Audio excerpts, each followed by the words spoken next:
हिसार में आज नेवल का जो सेवानिवृत्त जो अधिकारी कर्मचारी उनका एक राज्य स्तरीय सम्मेलन का आज आयोजन किया गया था, जिसमें प्रदेश भर के जो सेवानिवृत्त जो कर्मचारी अधिकारी उन्होंने यहाँ भाग लिया और उनकी समस्याओं को लेकर उन्होंने यहाँ पर चर्चा की। आज हमारे साथ है कुंडू साहब, जो हिसार जिले के जो प्रधान हैं, इनके नेतृत्व में इसका आयोजन किया गया। तो ऐसे में हम बातचीत करते हैं। बताइए कुंडू साहब कि जो आज का आयोजन किया गया है, तो बताइए। आज का आयोजन वैसे तो नेवी डे के रूप में सेलिब्रेट करते हैं। जो 1971 के वार में नेवी की जो भूमिका रही थी बहुत अच्छी रही थी। पाकिस्तान के 4 जहाज़ों को डुबोकर हमने नेवी का झंडा ऊंचा किया था। उसी खुशी में हम हर साल 4 दिसंबर को ये नेवी डे होता है और उसी परंपरा को निभाते हुए भूतपूर्व सैनिक पूरे हरियाणा से एकत्रित होकर हम हर साल इस आयोजन को करते हैं, जिसे पूरे प्रदेश से लगभग 3-4 हज़ार लोग इकट्ठा होते हैं और अपनी समस्याओं के बारे में, अपनी सरकार द्वारा दी जा रही सुविधाओं के बारे में या और भी व्यक्तिगत जीवन में आ रही कठिनाइयों के अनुभव साझा करते हैं और उन समस्याओं के निदान के लिए भी हम प्रयास करते हैं। जो सरकार से मांग करने की चीज़ होती है वो सरकार से मांग करते हैं या प्रशासन के द्वारा की जाने वाली चीज़ हम वो उनके संज्ञान में चीज़ें लाते हैं। तो इसलिए ये होता है कि हर साल हम दिसंबर के पहले सप्ताह में जो भी संडे हो, क्योंकि संडे के दिन कुछ लोग नौकरी पेशा भी हैं, सबके लिए आना आसान हो जाता है, तो उसी लिहाज से ये आज 3 दिसंबर को हिसार में आयोजित किया गया। अगली बार यही चीज़ फरीदाबाद में इसका आयोजन होगा और उससे अगली 25 तक का भी इवेंट आ गया है, वो महेंद्रगढ़ में होना है 2025 का। तो इस तरह हम अगले ज़िले के लिए पहले ही अनाउंस कर देते हैं, तो हर वर्ष ये मेला लगता है।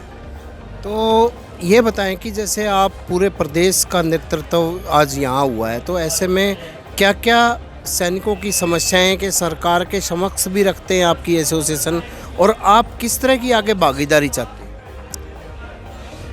हाँ, ये ज़रूर है कि भूतपूर्व सैनिकों को लेकर अभी तक इनकी राजनीतिक भागीदारी न के बराबर रही है।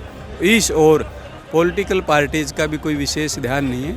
हमारे बारे में ये लगता रहता है कि अब तक हमें भी यही लगता था, जो सरकार कर रही है वो हमारे लिए काफ़ी है, बहुत है, लेकिन इसमें हमारी निरंतर मिलने वाली सुविधाओं में, आरक्षण में, इन चीज़ों में कटौती की जा रही है, क्योंकि हमारा कहीं नेतृत्व नहीं है, हमारी विधायिका में, संसद में कहीं हमारा रिप्रेजेंटेशन नहीं है।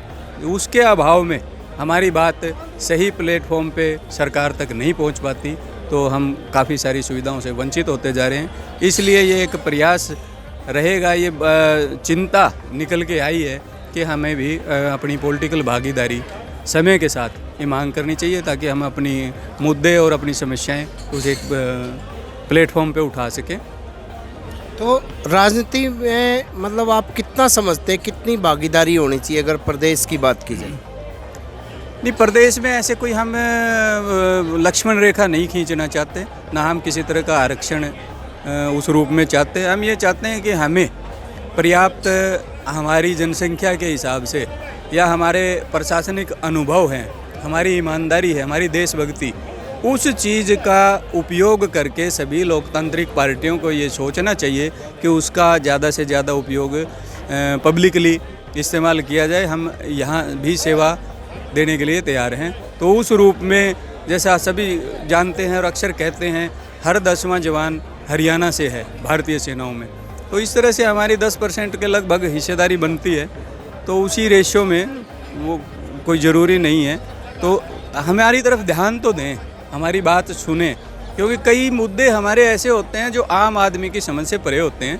तो हमारे बीच से कोई व्यक्ति जाएगा तो वो अपनी बात अच्छे से उस प्लेटफॉर्म पे रख पाएगा। अगर बात की जाए आप पूर्व सैनिक हो, तो ऐसे में जो अग्निवीर योजना है सरकार ने ये शुरू की है कि युवाओं के लिए सरकार काफ़ी दावे करती है, केंद्र सरकार की काफ़ी मतलब लाभदायक है ये अग्निवीर, तो आप क्या कहेंगे? नहीं, ये स्कीम नेचुरली सरकार के लिए लाभदायक हो सकती है, क्योंकि सरकार के जहन में आज एक ही चीज़ है कि पेंशन और पेंशनर्स एक बड़ी समस्या, बर्डन उनके लिए बनते जा रहे हैं। इस चीज़ को उन्होंने हल खोजने के लिए ये स्कीम लाए हैं, लेकिन लंबे समय तक ये नहीं चल सकती। फौज के लिए ये किसी भी तरह से बेहतर नहीं है, अनुशासनहीनता इसमें होगी और इसके दुष्परिणाम होंगे लंबे समय में देखा जाए तो।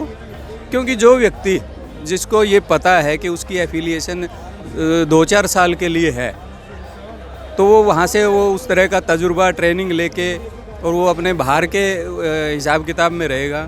उसे आप लड़ाई के दौरान भी बाउंड नहीं कर सकते। उसको जहाँ भी जब भी जैसी अपॉर्चुनिटी मिलेगी वो वहाँ से एस्केप करना चाहेगा।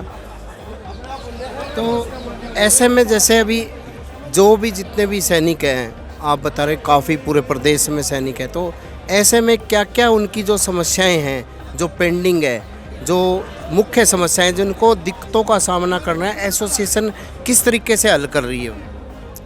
नहीं, हम सभी मंच सारे चैनल एग्जॉस्ट करते हैं। जो मांगे हमें सरकार के सामने रखनी चाहिए, चाहे वो पत्राचार के माध्यम से, कुछ चीज़ें हम हाई कोर्ट या सुप्रीम कोर्ट तक भी अप्रोच कर चुके हैं।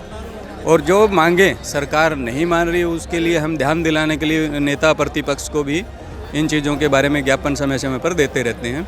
हमारी कुछ मुख्य मांगें, जैसे OROP की मांग हमारी लगभग पूरी हुई थी पिछली सरकार ने जैसा वादा किया, लेकिन आज भी उसमें कुछ विसंगतियां हैं। उसके लिए धरने प्रदर्शन जारी हैं।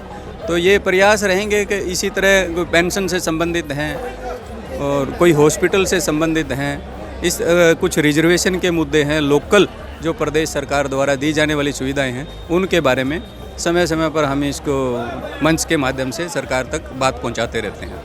जी, ये थे कुंडू जी। इन्होंने यही बताया कि जो प्रदेश स्तरीय यहाँ सम्मेलन का आयोजन किया गया था, जिसमें सभी जो सैनिकों से विचार विमर्श किया गया और उनकी तमाम तरह की जो समस्याएं हैं उनका दूर करने का आश्वासन दिया। और साथ ही साथ इन्होंने यह भी किया कि आने वाले समय में उनको राजनीतिक भागीदारी मिलनी चाहिए। प्रवीण कुमार, हिसार।